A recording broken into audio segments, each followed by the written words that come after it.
So David Pakman did an interesting video about how nobody knows how to admit that they're wrong or wants to admit that they're wrong anymore. And David Pakman has been a strong source of sanity for me in the midst of all of the MAGA madness. And if you are someone who is going to be like, Jordan, I love you, man. I love your videos, but you lost me when you said David Pakman. David Pakman is wrong for about it. Please just spare me. I don't need to hear it. Anyway, we'll talk about that in just a minute. But first, I wanted to point out that I have patreon.com/jordan42 up and running. If you'd like to help me grow the channel, I would really appreciate it. And I think that'd be super awesome to have you on board. If I didn't just alienate you by making fun of you just now, then yes, please, by all means, would love to have your support. Anyway, so getting back to it though, David Pakman was talking about how, his opinions on things, our opinions on things change over time, and we need to allow for that. And I certainly agree with that. It's certainly annoying on my end to have people who have harbored a grudge over something I said 10 plus years ago that I've forgotten about saying, who show up on my channel and want to lambast me with a bunch of accusations and that kind of thing. It's certainly aggravating, and it does not speak to how human beings operate and indeed how human beings function and evolve.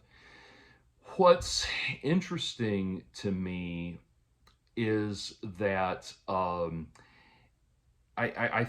see a larger trend happening where people on the left are coming around to a realization that they're going to have to stop, or at the very least fundamentally alter, the way that they interact with people, the way they communicate with people, and communicate and defend their ideas.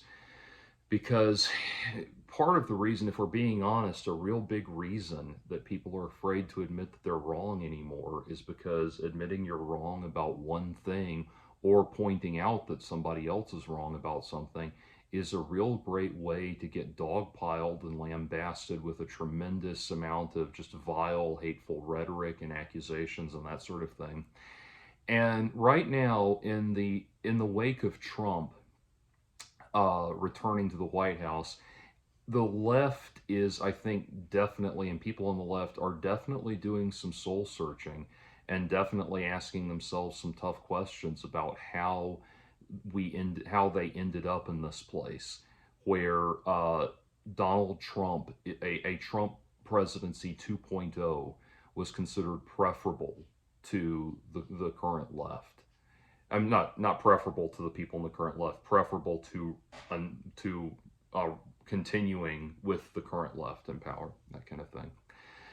And that was first and foremost evident when Kamala, who I voted for and who I was dearly and sincerely hoping would be our next president, when Kamala played very much to the center.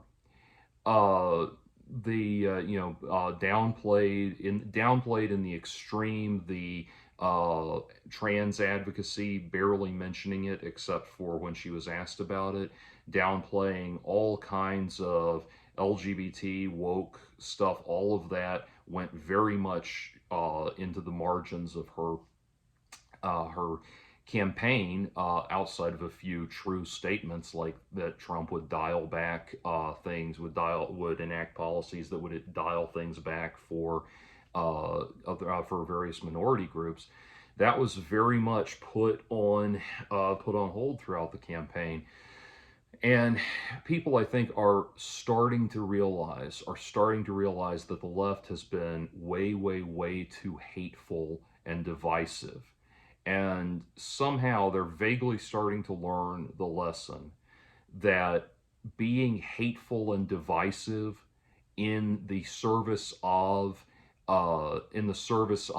a socially conscious progressive agenda does not help. People don't, I think what the left has wanted people to see is this thing of, we are so passionately and passionately and viciously committed to the betterment of the human race on the whole, and lifting up the marginalized and the downtrodden and all of that, that you are either with us or you're either with us or against us, and we have no time for discussion. This is right. This is what's right. This is the right side of history. Either get on the bandwagon or fuck off. That attitude. And they've come to realize that when you act that way, I think what other people start to see, and indeed people inside your circle, inside your orbit, like Bill Maher, for example, what people start to see is really just that you've given yourself a license to hate unconditionally. You've given yourself the opportunity to, um, you've given yourself the permission to cast aspersions and act aristocratic and haughty towards everybody else who disagrees with you, and even the slightest. One of the big things that happened to me that started moving me away from like the hardline liberal stance was all the way back in Occupy, the days of Occupy Wall Street, when I was reading on a forum some posts. It was a Facebook forum, as I recall, some posts that people were putting up about how this location that was being used for Occupy Wall Street uh, for Occupy Wall Street protests. Police had ordered the protesters off of the grounds in clear violation of their First Amendment rights. And so I went and looked into it, and all that had happened was that you'd had people that had basically turned this public space into a campground, and they had turned it into a campground, and had basically been using it as a living area and a toilet for several days, and the police needed to remove everybody so that the cleaning crews could come in and clean up the space, so that then everybody could return to it. It was just a temporary thing of, look, we have to maintain the quality of the space. And of course, they were acting like they had been mistreated in some way. So I pointed this out in the forum that I was talking on, and people just lambasted me as being some kind of Uncle Tom apologist for the man and everything, and completely missing that my point that, like, no, it's okay. It's you're going to get to keep protesting. And I remember distinctly one person said, well, you just can't expect very much. You can't expect. Was it very much intellectual capacity or something like that from someone from Georgia talking about me. And that really pisses me off. That's something that's always pissed me off about the left is, they claim to stand up for the common man, the common woman, and then when they actually, when they encounter disagreement from the common man, the common woman, all of a sudden we become a bunch of, hayseed yokels and hicks and idiots and that kind of thing. And so that among many other things was like my beginning of my gradual disillusionment with being just a hardcore hardline liberal. I've told the story before, so I won't reiterate it now. For longtime viewers of my channel have already heard it. But I worked for a canvassing group for the environmental lobby in Georgia right after I graduated college, and was just looking for any job I could get. And I worked for them for about a week, and they found that they valued getting that money a lot more than they did actual human beings, and the living quality of human beings. And, well, simply put, what happened was they dropped me off in this neighborhood that looked like a third world country, and I was like knocking on houses that didn't have doors on them and that kind of thing, talking to people who were one guy was obviously a heroin addict, and he was scratching his railroad tracks and everything, and all he could say was, you come back next week, man, I'll get you the money and all that. And I finally got to this one house, and this guy, I started to do my spiel, and this guy put up his hand and stopped me. It was a black man, put up his hand and stopped me. And he said, I want to know when you're going to stop caring about the environment and start caring about individuals, stop caring about people, is what he said. And he said, look, the reason I answered the door is because I'm waiting for the gas company to come up and show up and cut off my gas. And you're coming and knocking on my door asking me for a donation. And where is my, how is your group going to help me keep my power on, keep the gas on? And he explained he had been laid off and that kind of thing. And I just said, finally, I just said, hey man, I'm really sorry. I won't bother you again. I'm really sorry. I hope for the best. And let it go. And they picked me up after walking through this awful neighborhood all day. And I came back and they set me down and I gave them my report on, I had not gotten any donations. And so they wanted to know, they wanted to know what had happened. And I explained, like, look, this neighborhood was falling apart, and I explained all of the horror stories I'd encountered of people that were on welfare, that had no money, that were on drugs. This and that one guy that I finally just couldn't take it anymore. And they said, oh, well, when people tell you that, what you do is you say this, this, and this from the script, and they blah, blah, blah. And then if they say they still can't contribute, it's like, do you not understand? I guess they thought I was making excuses or something, but it's like, do you not understand that these people have more immediate concerns than, and understand what we were raising money for was not the environment itself for environmental causes. This was an organization that put on big fundraising galas for rich people to try to convince them to donate the actual money that would go towards the environmental lobby. And so, that guy, if I had gotten money out of that guy that was having his gas turned off, or the house I knocked on that didn't have a door, and the woman, when I knocked on the door, she, or the woman that answered, I knocked on the door frame, and she was standing at the far end of the hallway, and I started to give my spiel, and she just said, "Oh, honey, I'm all fucked up," and that was it. And that I really started getting put out with so much of the bullshit that I was hearing from the left. And especially, like, again, getting those people to fork over what little money they had to go throw a party for rich people in hopes that they would make an actual donation. And it just, so many things like that. But I'll tell you the effect around the time of the second Obama administration. And I don't directly attribute this to Obama. I think he was great, but they so many voices on the left got so arrogant and so stuck up and so confrontational. And the thing I heard more than anything, I think, was, oh, so, or, I get it, or, oh, so what you're saying is, that kind of thing. You try to make a point, and they read something sinister into it. And,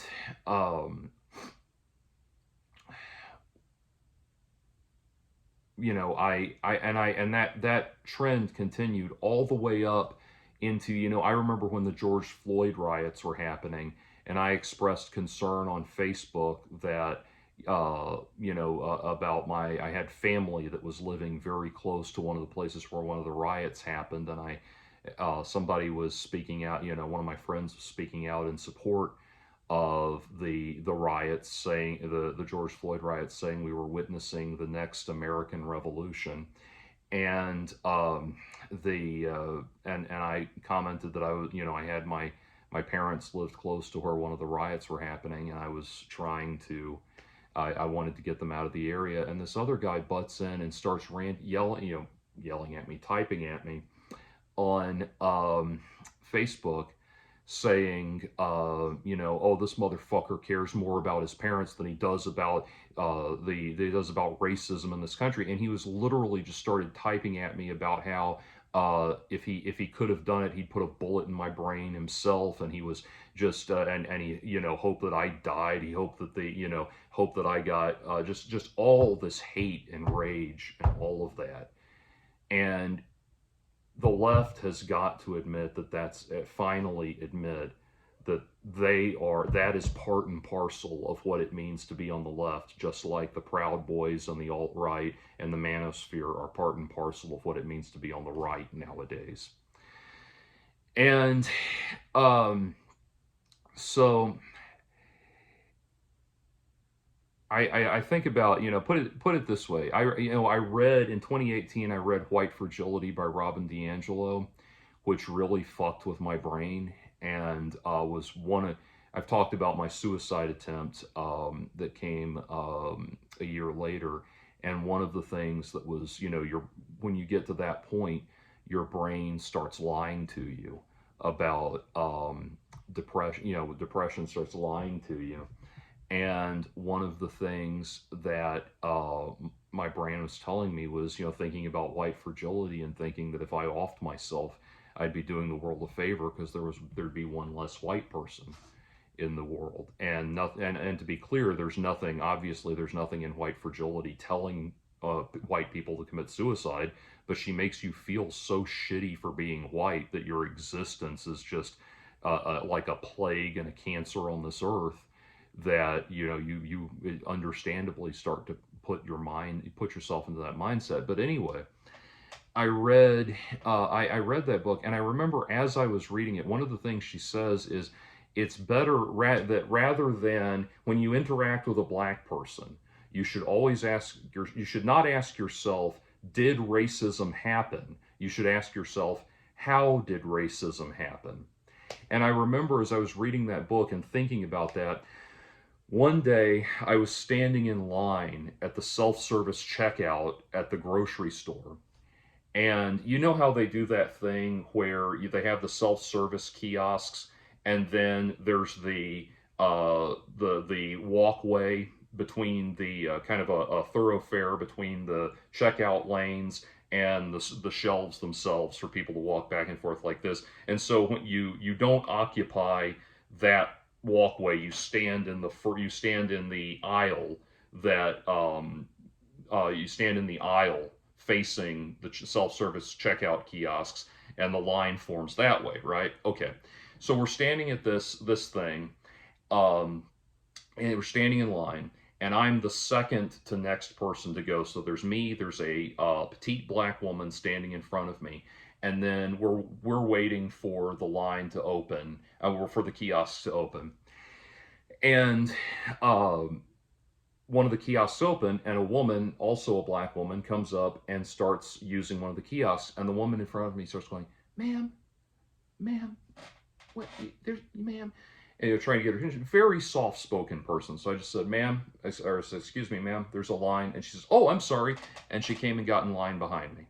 Okay, I remember doing that. That stands out in my mind because I remember doing that and thinking, okay, now I have to ask myself, how did racism manifest? Like, it's not was that racist, it's that was racist. So now I have to figure out how that was racist. And I'm sitting here, it's like, okay, if we erase color from the situation, all that happened was this person didn't see the line, the first person didn't see the line, the next person, who was the first person in line, started trying to get her attention. Her voice was too quiet, so I spoke up a little louder. She realized her mistake and got in line behind me, and we all go on about our day. No problem. That was it. But I'm required under the law of Robin DiAngelo, I'm required to ask myself, how did racism manifest just now? It did not. There was no implicit bias. There was no overt conscious bias. There was no systemic power grab, power up for grabs. It did not. That was not a racist encounter involving black people, two black people and a white person. It was not racist at all. Period. Done. And I'm sure if Robin DiAngelo at one of her speaking events, for which she's paid in the neighborhood of twenty to, I believe, $50,000 per appearance. Although that may not be the case anymore now that it's come out that she was plagiarizing minority writers for much of her work.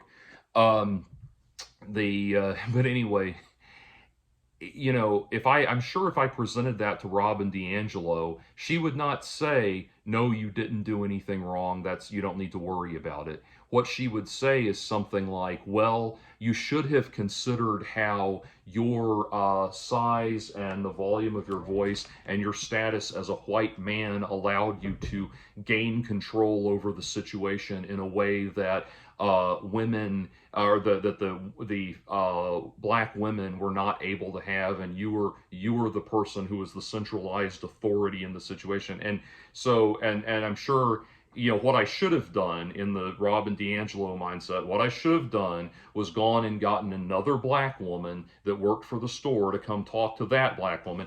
By which point, that black woman would probably, the one checking out, would have probably finished and moved on. But I should have gone and gotten her because and asked her to handle it, because I could have caused a racially induced hypertension in that poor woman that was terrified of being spoken to by a white man and all of that. And it's like, look, we can't live like that. It's not possible to live like that. No one wants to or deserves to go around being racked with that much guilt and shame. That's insane. And so when we're talking about admitting that people are wrong and admitting where we're wrong, you need to start looking at that. That yes, Donald Trump is doing horrible things in the name of he's doing absolutely horrible things in the name of fighting DEI. I get that, and all of everything he's done to the hiring practices and stuff and things like that. And he is rolling back minority benefits and going to continue to do that in the extreme. But the thing that got him enough votes from enough gullible rubes to be in that position to do that is that kind of thinking, that people like Robin DiAngelo have been thought leaders for years and years now, and you just cannot do people that way. You just cannot do people that way and expect them to not to react badly. And here's the thing. I am a very contemplative and analytical sort of person who can sit here and break down the strengths and weaknesses of different sides and realize a lot of subtle nuances that make me say, okay, well, someone like Robin DiAngelo is clearly wrong, but in comparison, if I have to choose between putting up with Robin DiAngelo's bullshit and living under another Trump regime, I'll take the latter every time. Most people don't have that level of subtle nuance. Most people, you say fuck you to them, and they say fuck you back, and they say it louder and harder. And for a lot of people, fuck you back, louder and harder, was bringing back Donald Trump, just like fuck you louder and harder was bringing in Donald Trump the first time. Ben Shapiro himself, even back in 2016, said that Donald Trump was not supposed to be a legitimate presidential candidate. He was supposed to be a giant orange middle finger. And that's absolutely right.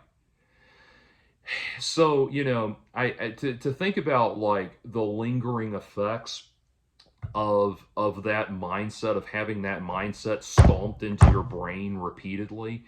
I'll give you an example. I was watching not too long ago, I found a documentary on Freaknik that I wanted to see. Now, Freaknik, if you don't know what that was, it was a black culture, music and youth-centered event that happened in Atlanta every year. And if you don't, and the origins of it, it started, the heyday of it was late 80s through the mid 90s, and then it got shut down.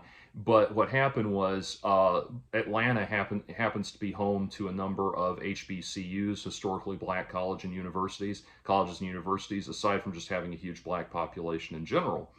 And so what happened was um, a lot of the kids that would go to these HBCUs did not have were not able to fly either. It was not cost effective to fly home for spring break, or they didn't have the money to go off to exotic locales, like going off to the Hawaii or Maui or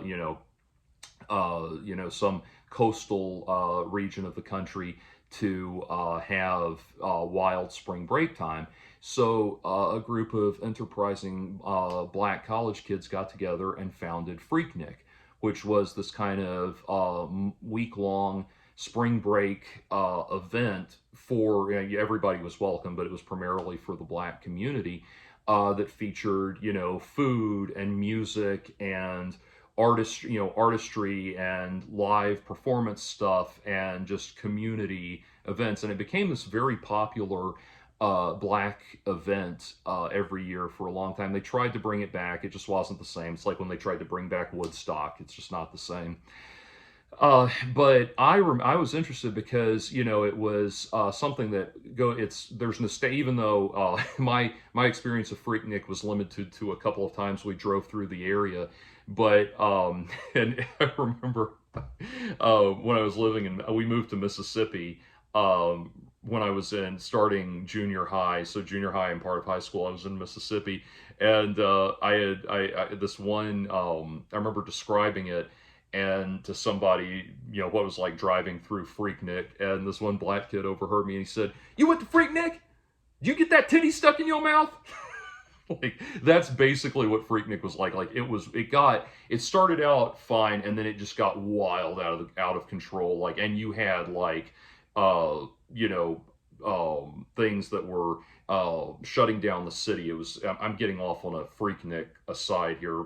I know people who watch my videos like to hear me rant about anything or comment on anything. But what happened with Freaknik was, it started out as something really cool and really positive, and then what happened because of the city, the way having when you're basically when you're having a spring break event in the middle of a landlocked city, it becomes impossible. As the thing started getting bigger and bigger, you had things where people would just like some years like people would just park their cars and leave them in the middle of the road, and midtown and downtown Atlanta were just shut down for an entire week, and my dad worked downtown, and there were times in midtown downtown area, and there were times like he would just have to take a vacation day because you couldn't get into the city.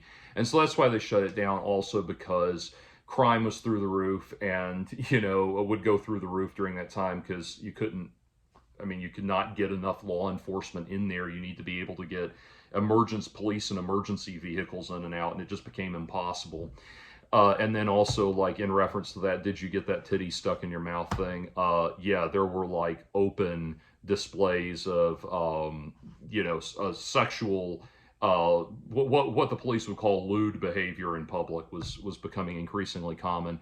And in the Freaknik documentary, they talked about how, it got to a point where this one guy, somebody remembered seeing this one guy driving uh, it was like a van that opened from the side, and he had the side door open, and there were a bunch of women just sitting there with their, naked women sitting there with their legs spread open, and for like $5 you could come take a look as he drove by, or something like that. It was just getting depraved, and not in a fun way. So anyway, that's an aside on Freaknik. And the way it ended, I want to say like the last few years when the city finally said no, we can't have this anymore. That's unfortunate, but Freaknik actually was really cool for a long time. And it's kind of like the difference between Woodstock '69 and Woodstock '99.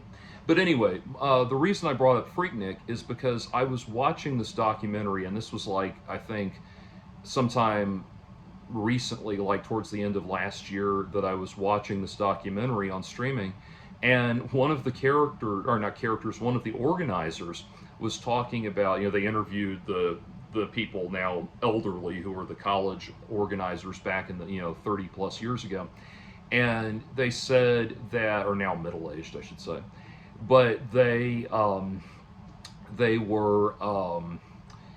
were all talking to the original organizers, and one of them said, well, the origin of the name Freaknik, freaking out or freak out used to be a term of like something positive, like a party was a freak out.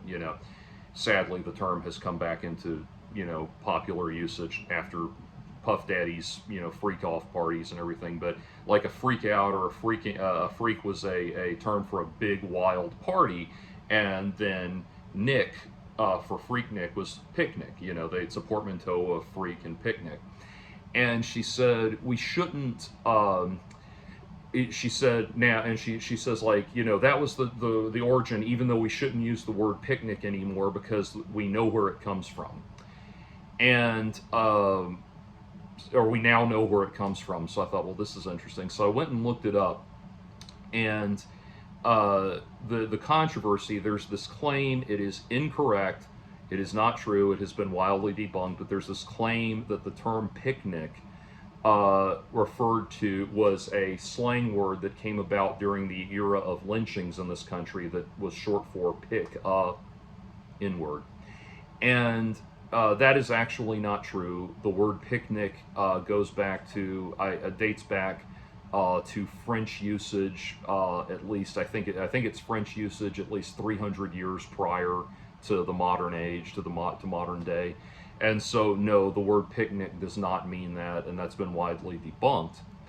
But as soon as I heard that, after about a dozen years of plus years of conditioning with the modern, listening to and arguing with the modern left and everything, I immediately thought, I better not try to clarify that to anybody. If anyone says that to me, I better not try to clarify it, because what they'll do is spin around and accuse me of being pro-lynching.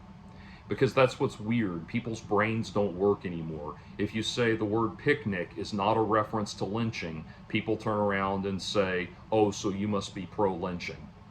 And, after this, I'm going to do a video commenting on the recent, Marilyn Manson being cleared by the Los Angeles District Attorney, and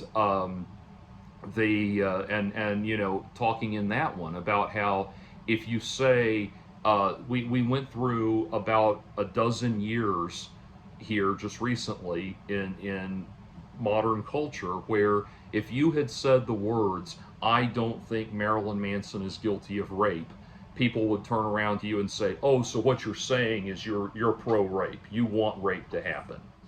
That's the mind fuck we've been living with. And that's the point I wanted to make to David Pakman about admitting that we're wrong, people being able to admit that when they're wrong. Pakman's examples were things like he used to be against nuclear power and now he's seen the research and he's changed his mind on that, things like that.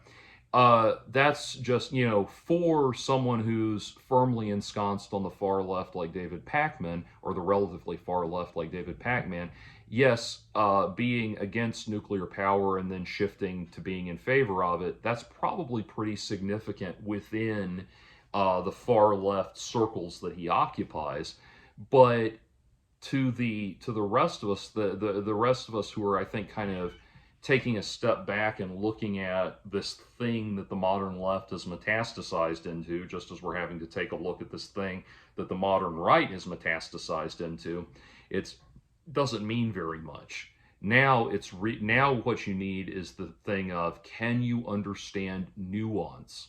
Can you understand that pardon me, can you understand, for example, that it's possible to it's possible to disagree with Robin DiAngelo's ideas and not be racist? Can you comprehend that? And these are the bigger things, and this is the stuff that the modern left really has to reckon with. if you want to understand why you've alienated people so hard. And so that's where we're at. I mean, you think about. I remember years ago, this is about a decade ago, bug parties were very much in the news. And I was going to do a video commenting on bug parties. And if you don't know what bug parties are, those are parties where gay men go, a group of gay men get together, and essentially they have a bareback orgy. And one of the guys at the party is HIV positive. And so it's like playing Russian roulette with a gay orgy, which that